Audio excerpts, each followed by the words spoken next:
We will now talk about Chapter 6, Section 1, at least the first half of it. The 6.1 I've divided into to two videos. And so Chapter 6 deals with random variables. It's the next step in regards to probability. And so the first thing is actually defining what random variables are, and that is the theme is random variables. And so in Section 6.1, we're going to talk about discrete and continuous random variables and working with them. So what is a random variable? A random variable is just a variable whose outcomes are numeric values from a chance behavior. So it is just something that is producing a number from a random phenomena. Random, in this case, means we don't know what it is in the short run, but in the long run, it follows a noticeable pattern, such as rolling of a six-sided die is producing the integers 1, 2, 3, 4, 5, and 6. All right, if you roll a die, you don't know what the outcome is going to be in the short run. But in the long run, we know that it's going to be 1's going to occur 1/6 of the time, 2's going to occur 1/6 of the time, and so forth. But it's just anything that's producing a number. So in regards to people, it could be something like, let's say, the number of siblings someone has, or it could be their height or their weight, anything that is a number. It would not be, let's say, flipping a coin and the outcomes are heads and tails. That would not be a random variable. It's not producing a number. But if you said that x is a random variable, which is the number of heads you get when you flip a coin twice, that is a number. And so therefore it is a random variable. So we got two kinds. We have a discrete random variable. Discrete has a countable number of outcomes, and a lot of times it's going to be the integers. So in regards to people, it could be something like how many siblings someone has, or how many AP classes that someone is taking, like 0, 1, 2, 3, 4, or 5. It has a countable number of outcomes. So whereas a continuous random variable can take any value in an interval, and very typically, they will be decimal values. So that would be in regards to people, like let's say someone's height. Someone could be 67.246 inches tall. Or if it was weight, someone weighs 148.268 pounds. Or how long someone slept one night. That'd be a continuous random variable, because it's not like this going to be exactly 7, exactly 8. It could be like 7.462 hours. But in regards to discrete is there's going to be gaps between the values. Now, most of the time, honestly, there's going to be integers in regards to discrete, but not always. Sometimes it can be something like shoe size, where it could be 7, 7.5, 8, 8.5. But there's a countable number of outcomes. Anyway, or depending on the units that are used in a problem, they could be like rounding some things to like 2 feet and then 2.5, 3, like that. And we'll look at examples of these things, but that's your basic terminology. And so first, let's talk about discrete random variables. And so what a discrete random variable? It looks something like this. And so let me start with a fresh sheet here. And so you'll be given something that looks like this. It lists the outcomes and each probability. So it's what we call a probability distribution or a probability model. And so for this context, it says the number of car accidents in a town at a given week is shown in the model below. So it could be any number, 0, 1, 2, 3, 4, or 4. For whatever, they never have 5 or more crashes. So one of these values has to occur. So 40% of the time they have 0 crashes. 28% of the time they have 1 crash, and so forth. And so this is a discrete random variable. There's a countable number of outcomes. So it's not like you can have 1.56 crashes, I guess. So anyway, and so the first thing is the probabilities in a probability distribution have to add up to 1. Something has to happen. It's got to add up to 100%.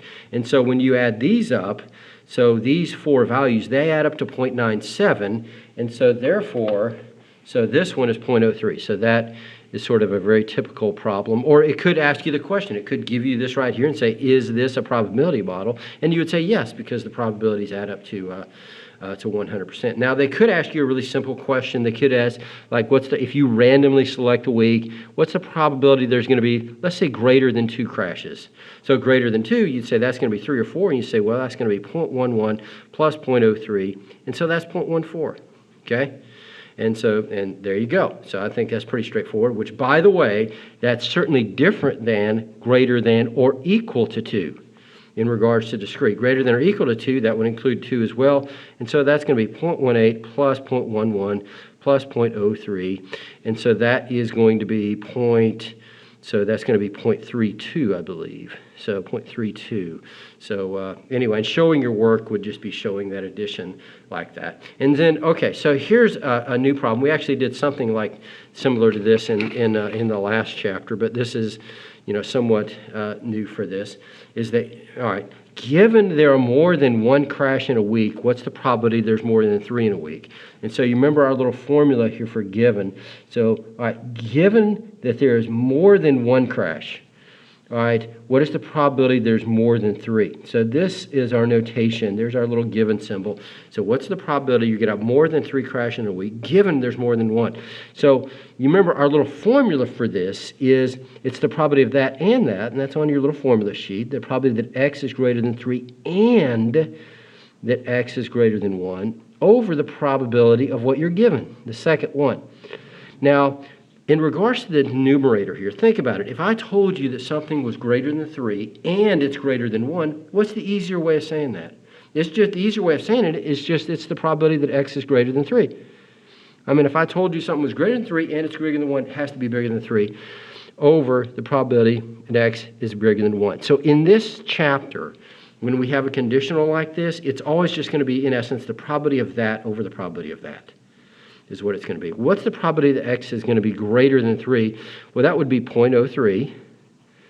And what's the probability that x is going to be greater than 1? Well, that's going to be that, and that's going to be 0.32.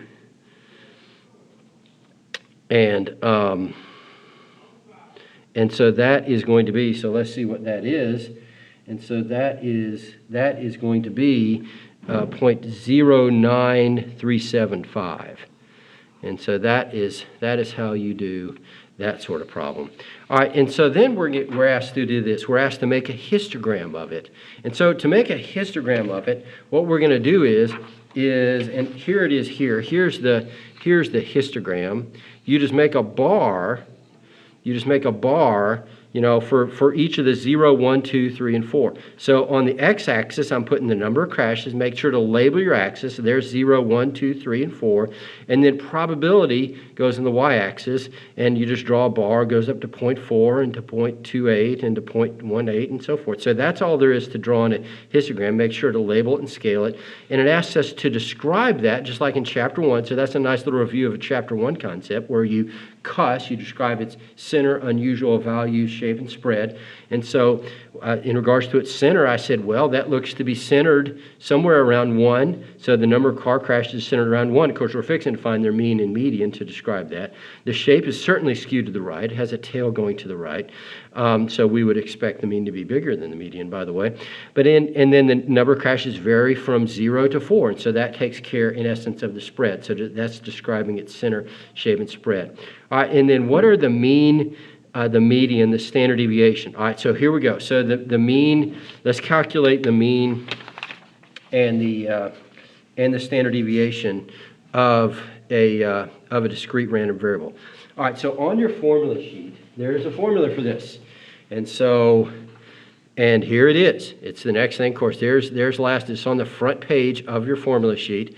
And so here's discrete random variable right there. And so there's the formula for mean, which looks a little complicated, but I think it'll be fine. You're just, in essence, the mean, otherwise known as the expected value, you're just going to take every x, multiply it by every probability, and add them up. And there's the formula for standard deviation, which is a tad complicated, but it's okay. And then these two things, by the way, will be in section 3 of chapter 6. So these are the formulas that, in essence, are relevant for this chapter, but this is section 6.1 right there. All right, and so let's do this. So to find the mean, so our little formula for mean, which, like I said, we call that also known as the expected value, is this. We're just going to take every x and multiply it times every probability and add them up. All right, so if we did that up here, and so if I said, okay, and you can, and showing your work on this, you could do it right on the table if you want. You could say just 0 times 0.4, that's 0. 1 times 0.28, that's 0.28. 2 times 0.18, and that's 0.36. And then 3 times 0.11, that's 0.33. And then 4 times 0.03, and that's 0.12. And so then if I add all these up, that's the mean. And if you add all those up, I believe that adds up to 1.09. So our mean is equal to 1.09. And showing your work would be showing that right there. Okay? Showing your work would be showing that. All right? So that's all there is, in essence, to finding the mean. So to find the standard deviation, the formula for that is going to be the square root of, all right, the sum of every x times, or the sum of every, let me make sure it's x minus mu over squared over sigma. Let me make sure I put it consistently with the formula sheet. It's every x minus the mean squared times the probability. So, and that's on your formula sheet. And so what we're going to do is this to find the standard deviation. It's a bit tedious, but our calculator is going to help us with this as well. So we take every x value, subtract the mean of 1.09, square it, and multiply it times the probability. It's a bit tedious, but all it is just subtracting, squaring, and multiplying. So, so what we'll do, and just showing you how to do this by hand, is we take every x value, so we take 0, and we subtract 1.09, then square it and multiply it times the probability, 0.4. And so when we do that, in this case, we get 0.47524. Then we do it for 1. So this would be 1 minus 1.09 squared times 0.28. And when you do that, you would get 0.002268. Then we take 2. So 2 minus 1.09 squared times, so times its probability, 0.18. And so that is 0.149058. And then we do it for 3. 3 minus 1.09 squared times 0.11. And that would give us 0.401291. And then lastly, we have 4 minus 1.09 squared times 0.03. And when we do that, we get 0.254043. Okay? Then we add all of them up. So we've performed all of that. We add them up. So we add all these up. Okay? That gives us, in essence, the variance. I haven't taken the square root yet. So the variance is equal to, when you add all those up, it's 1.2819. Remember, the variance is the square of the standard deviation. That's going to be a real important issue later in the chapter. And so our standard deviation is going to be the square root of that, 1.2819 approximately. And that is going to approximately equal to 1.13221. So there's our mean and our standard deviation, mean and standard deviation, right there. Now, okay, so that would be in the mean. The mean would be a measure of center, and the standard deviation is a measure of spread. Also, I put in here to find the median and the IQR, and so let's do that right quick. And so if we look at this, let me pull out just a blank version of this problem. So we want to find the median. Remember, the median is the number in the middle. It is the 50th percentile. It is the number such that 50% of values are at it or below it. If you think about what's happening here with this probability model, what this is saying is that 0 crashes occurs 40% of the time, and then 1 crash occurs 28% of the time, 2 crashes 14% of the time. In other words, basically what this is a list of 0s, 1s, 2s, 3s, and 4s. And 0s occur 40% of the time. So if we listed all the possible values that could occur out of this, in other words, if we looked at many, many, many different weeks, 40% of the time, we would get 0s. And then we start having 1s. Okay, of course, they're going to be occurring randomly, intermittently, but this is if I put them in order. So they're going to occur, 28% of the values are going to be 1s. And then 2s are going to occur about 18% of the time. or exactly 18% of the time in the long run. And then 3s are going to occur like 11% of the time, and then 4s are going to occur 3% of the time. Remember, this is 0.03. So 4 is going to occur 3% of the time. And so if we looked at this cumulatively, basically the first 40 percentiles are zeros. And then, so starting in essence with the 40th, the next 28 percentiles are ones. Okay, so this goes in essence from the 40th percentile all the way up plus 28 to the 68th percentile. Okay, to the 68th percentile are going to be ones. And so therefore our median is the 50th percentile, and it's going to be a 1. Okay? Now, it asks us to find the IQR as well. Well, I know that Q1 is the 25th percentile. That has to be a 0, okay? And then what's Q3? It's the 75th percentile. Realizing the 2's occupy every percentile from the 68th plus 18 percentile, that would be the 86th percentile. All of those are made up of 2's. So therefore, Q3 is going to be a 2. So therefore, the IQR is going to be 2 minus 0, Q3 minus Q1, it is 2. And so that is another measure of spread. So there you go. That is working with a discrete random variable. And then lastly, and really, look, all that stuff was really, kind of tedious there. But, actually, before I show you this, one last thing. Let me show you the little shortcut with your calculator. Okay, now, now obviously doing all of this stuff is pretty darn tedious. So what we, in essence, what we had to do here. But your calculator can do it for you.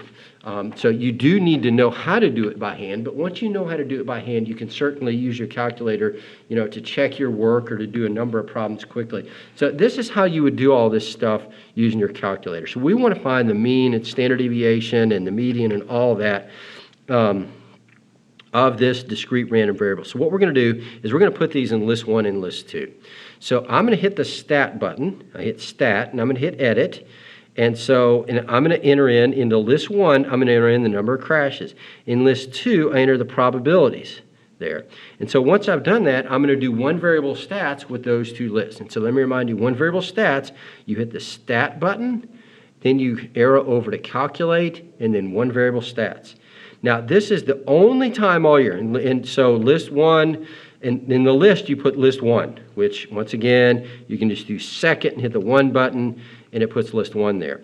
This is the only time, we're going to put list 2 in the frequency list. It's the only time all year that we put anything aside from a 1 there or leave it blank. Matter of fact, every other time this year, the frequency list needs to be blank. You should always check that. But for right now, we're putting list 2 there. And the way you put a list 2 there is by doing second and hit the 2 button. So I will do second and I hit the 2 button. There's list 2, and I go calculate, and there's the mean. So that certainly is a lot quicker than doing it by hand. But like that, and there's the standard deviation. That's also the only time we'll use that sigma. Ordinarily, we always use S. And then there is the median, and there is Q3, and there is Q1. So the IQR Q3 minus Q1 is 2. The range, of course, would be 4 minus 0, which is 4. So there you go. So that is using your calculator for that. But to show your work, if you're asked to do this, to show your work, you have to show at least a couple of these cells. I mean, you can put put one, calculate it for like 0 and 1, and then put plus ... And especially if you've got one that has like 10 different numbers on it, you're not expected to, it'd take forever to do that. So you can just show it for a couple of cells and put ... Then use your graphing calculator to find these in anyway.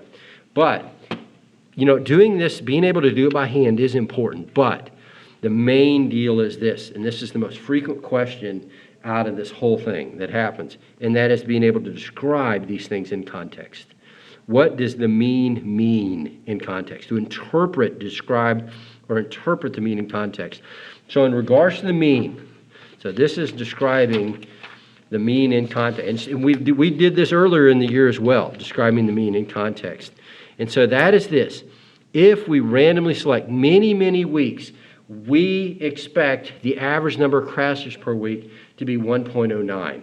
And don't round that number. You know, the concept of the mean isn't what we would expect for 1 week. Okay, so don't round that number. Okay, I mean, if it has like 10 digits on it, sure, you round it to the hundredths place or something like that.